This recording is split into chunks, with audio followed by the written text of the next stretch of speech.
Oh, Jesus Christ. Benton! It's always sunny in Saratoga.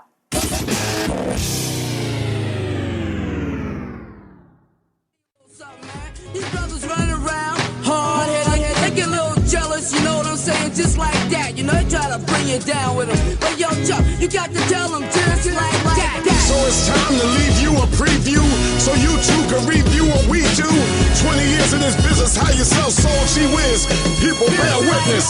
Thank you for letting us be ourselves, so don't mind me if I repeat myself. These simple lines be good for your health, to keep them crime rhymes on the shelf. Live, love life like you just don't care. 5,000 leaders never scared. Rain and noise is the moment they feared. Get up, still a beautiful idea. Get up, throw your hands in the air. Get up and show no fear. Get up if y'all really care. We need 20 years, now get up. Yeah, that's right. We're public enemy number one in New York. Public enemy number one in Philly. Public enemy number one in D.C. Public enemy number one in Cleveland, Ohio. Also, we're public enemy number one in St. Louis. Public enemy number one in New Jersey. And Buzzard. Also, public enemy number one in Cincinnati. In Atlanta. Even public enemy number one in Chicago. Public enemy number one in Detroit.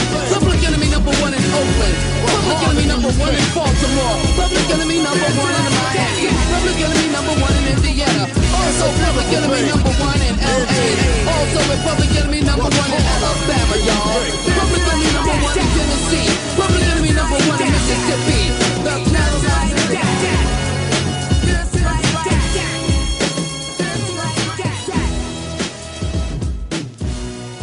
What is up, everybody? Thanks for tuning in to my podcast. My name is Christian Stevens, and this may be the first, or maybe, hell, maybe it's the last time you'll ever listen to me. But thank you for tuning in to It's Always Sunny in Saratoga. Again, I am so happy you decided to tune in today. We're going to hurry and do a quick commercial, and I'm going to get, if I can just Onnit.com. The best thing, it's a human performance drug.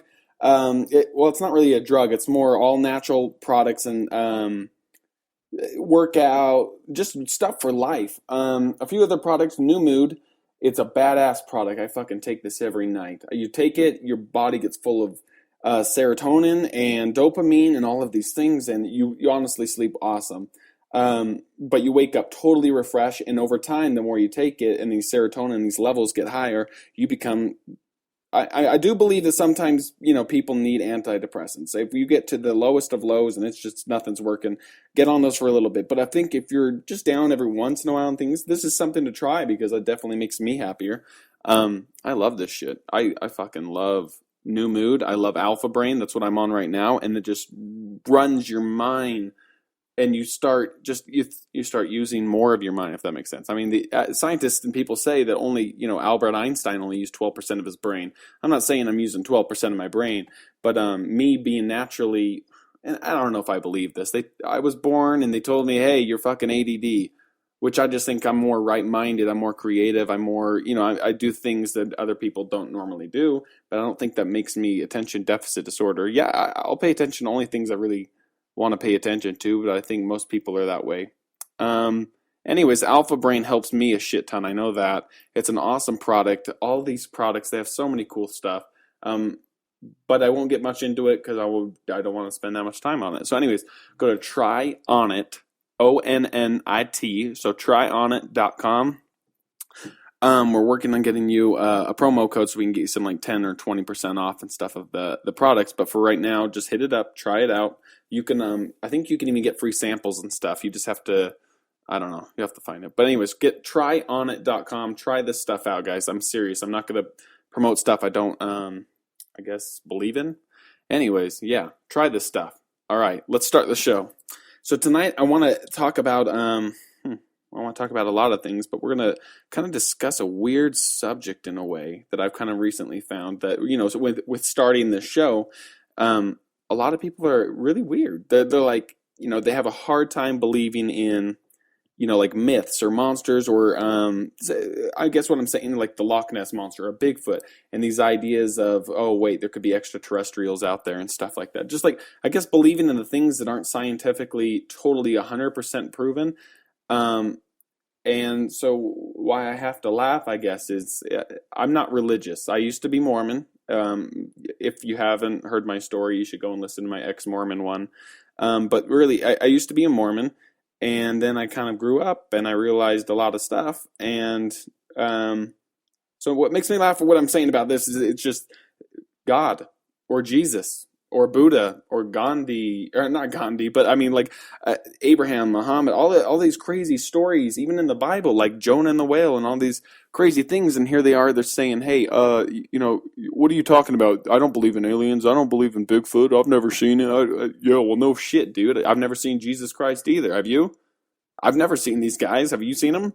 And then just all of these stories and these things that it make me laugh because it's like they're talking bad, and I don't care. Yes, none of it's really been proven. I get it, but I'm saying that like I'm sorry, I have to laugh at you because you're the one who's sitting here telling me all of these stories when I know for a fact that the Jesus story has 10, or I mean, honestly, I know of at least 13, but I know there's so many more who have the exact same story pretty much to a T about Jesus Christ. Same story, same birth date, same resurrection type stuff, 12 apostles.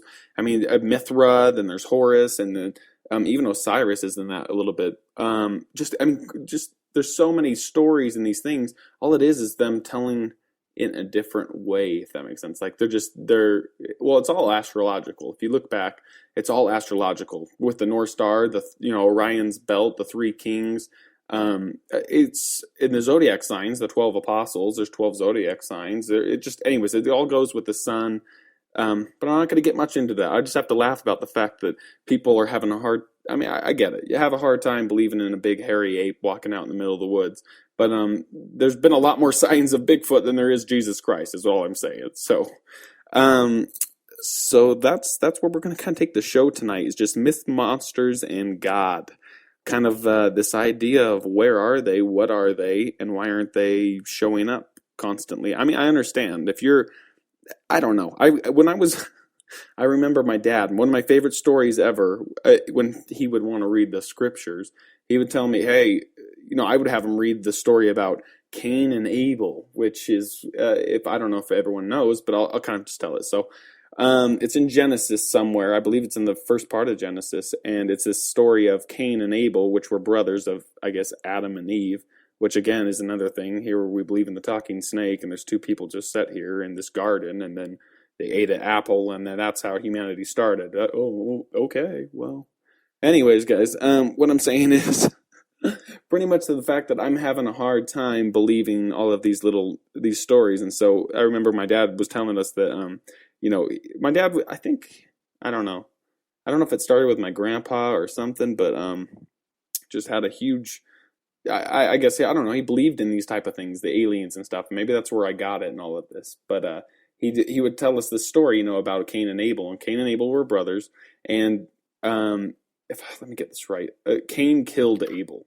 And then there's it's called like the mark of Cain or the curse. And so supposedly God or whoever got really mad at Cain and decided to curse him. And he was supposed to walk the earth for thousands and thousands and thousands of years. And if anyone killed him, they would get 7 times worse than what Cain got. So it's this curse thing. And so pretty much what my dad was teaching me and telling me was that Bigfoot was Cain. That Cain hadn't been dead and somehow found another Cain.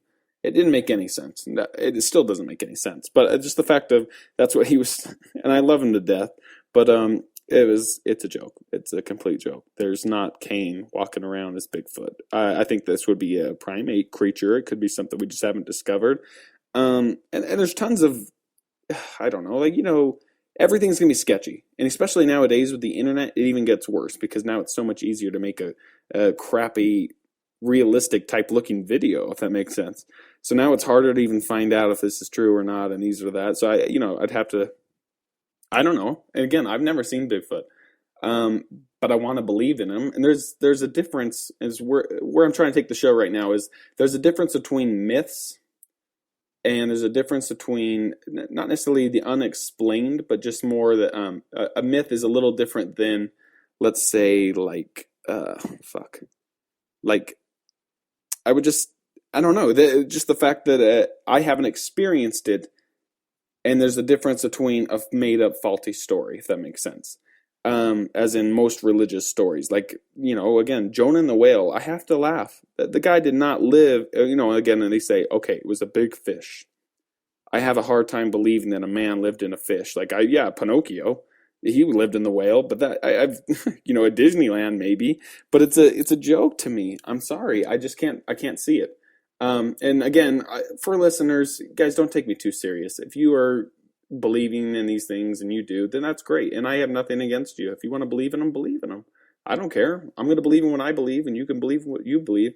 But this is my fucking podcast, and I still respect you. That's all I'm saying. So anyways, going on more, it's just that, I would love to bump into Bigfoot, but I feel like this fucker would kill me if I ever bumped into something that huge. I mean, I've seen reports, I've seen videos. I think my real fascination with Bigfoot started when I watched this. It's the original. I want to say it was I don't know, sometime in the 50s, but it's that original video everyone's seen of. It's the guy who was riding on the horses, or he whipped out his camera, and you see that big primate creature walk in, turns his head, looks at you, and keeps walking into the woods. And if it's real, that video fucking scared the shit out of me as a kid.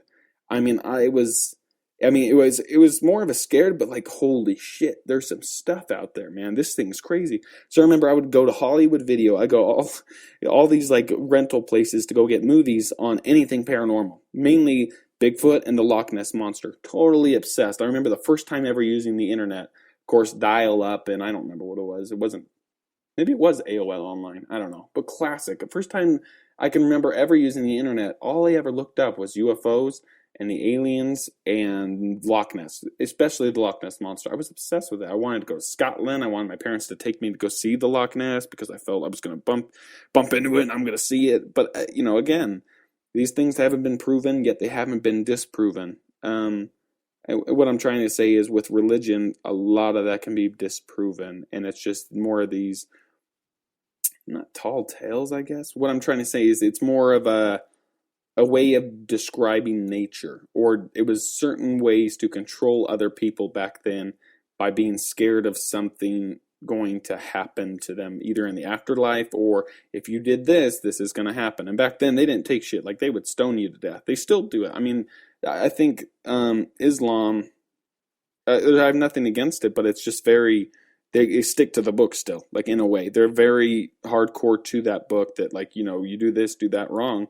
They'll stick to the book. Where the Bible says so many things, then you should put them to death. You should kill them. You can't plant seeds next to this seed on the same day, and the Sabbath day holy, and this, like, now, there's like, oh, well, it means this now. It just means don't go to Chuckarama.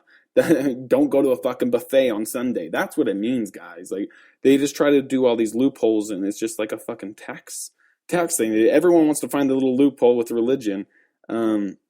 But I say fuck religion. And that's where I'm going next with this. I'm not a fan of religion. I know this is crazy, right?